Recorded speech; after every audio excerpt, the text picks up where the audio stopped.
We are a heartbroken city because we have lost 12 people who did nothing more than come to work yesterday. The Virginia Beach community is mourning the loss of 12 people killed Friday in a workplace shooting. Police say a disgruntled employee identified as 40-year-old Dwayne Craddock, an engineer who worked for the city's public utilities department, walked into a city building and opened fire on all 3 floors. He was killed in a gun battle with police. Authorities say he opened fire with 2 .45 caliber pistols. Both pistols were purchased by the shooter, and all indications are they were purchased legally. Police say the gunman lived alone. Neighbors say he kept to himself. Very quiet.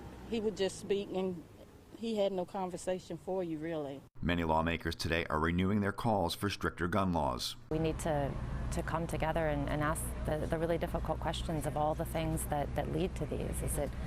Is it mental health? Is it, just troubling circumstances that people are facing in their community? How can we recognize those? How can we do better to stop these types of things from happening in the future? 3 people are still in the hospital. We had 5 people show up at our door.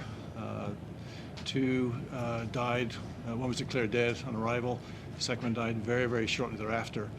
So we have 3 people who are injured in the hospital right now. 2 were significant injuries, but hopefully will be okay and survive. 1 was a devastating injury. The deceased have been identified as Richard Nettleton, Joshua Hardy, Christopher Rapp, Ryan Cox, Catherine Nixon, Robert Williams, Herbert Snelling, Alexander Gusev, Tara Welch Gallagher, Lakita Brown, Mary Louise Gale, and Michelle Langer. We want you to know who they were, so in the days and weeks to come, you will learn what they meant to all of us.